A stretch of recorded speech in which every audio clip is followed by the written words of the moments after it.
So we get to skip question number 1 here. Let's look at number 2. It says, to the nearest tenth of a year, how long will it take an investment to double?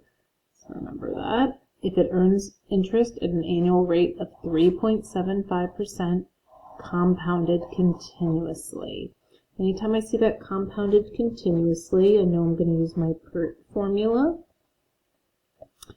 And since it's doubling, this is going to be twice as big as this. And we could use P, or we could just say this is double, and this just starts at 1.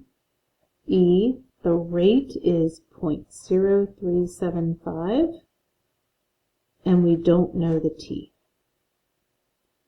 Now, because this involves E, I'm going to take the natural log of each side.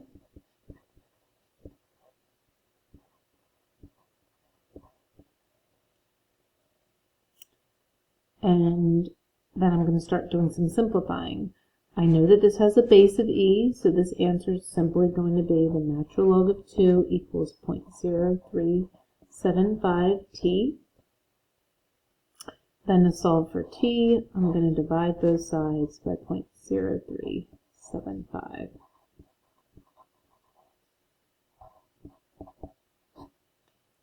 Put that into my calculator. Natural log of 2 divided by 0.0375. Oh, let me do natural log of 2. Get that answer divided by 0.0375. 18, did it say to round to the nearest tenth of a year? So that'd be 18.5 years.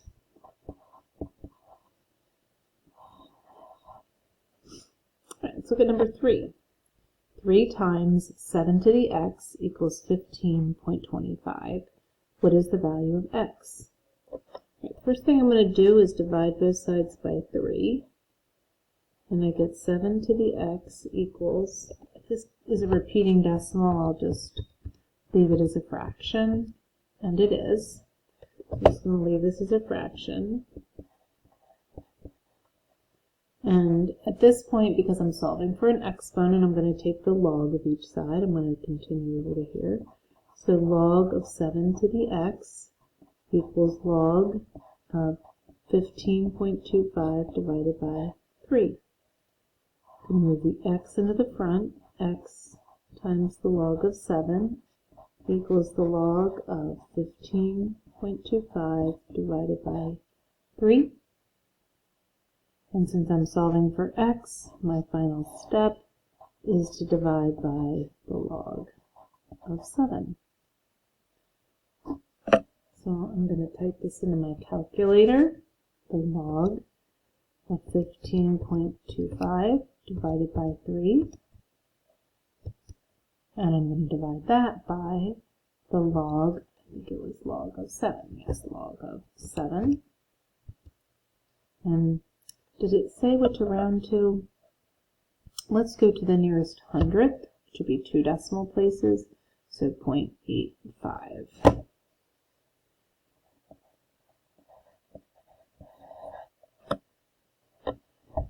Right, let's go to number 4. The half-life of a certain substance is 2,500 years. Half-life. And it's 2,500 years. To the nearest year, that's nearest whole number then.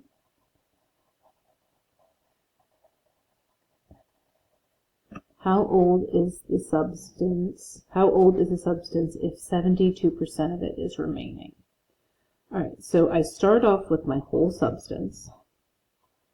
I have a half-life that I don't know how old it is. So T divided by the 2,500, because that's the time in a half-life, equals, I don't have all of the substance left. I have 72%, so I have 0.72.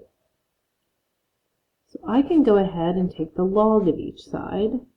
Log of 0.72 equals the log of 0.5 to the T over 2,500. Now that exponent I'm going to move to the front.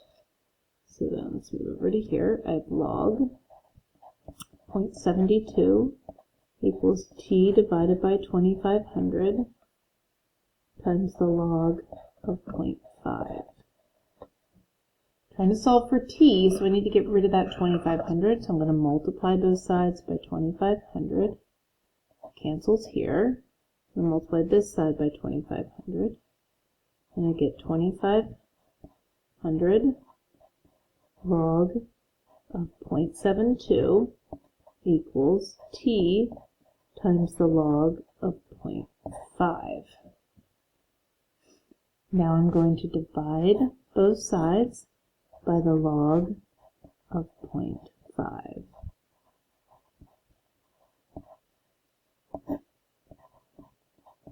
I'm going to put this in my calculator.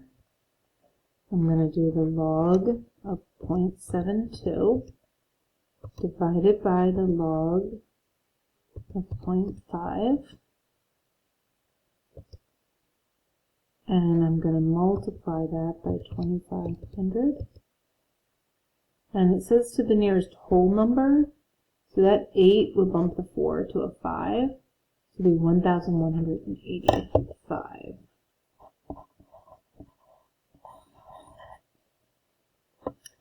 Right, and the last one, number 5.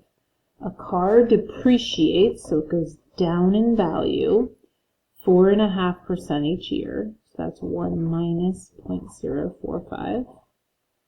If the car is purchased in 2015 for $29,590, that's my principal, $29,590, how much will the car be worth in 2020? Well, let's see, 2015 to 2020 is 5 years. That's all I have to do. There's no logarithm. I have the exponent, I have the starting amount, I have the rate. I just have to type that into my calculator. 29,590 times 1 minus 0.045 to the 5th power. And I get, says to the nearest dollar, so that's whole number. So 23,505. Yeah, the 0 would not bump that up to a 6. So 23,505.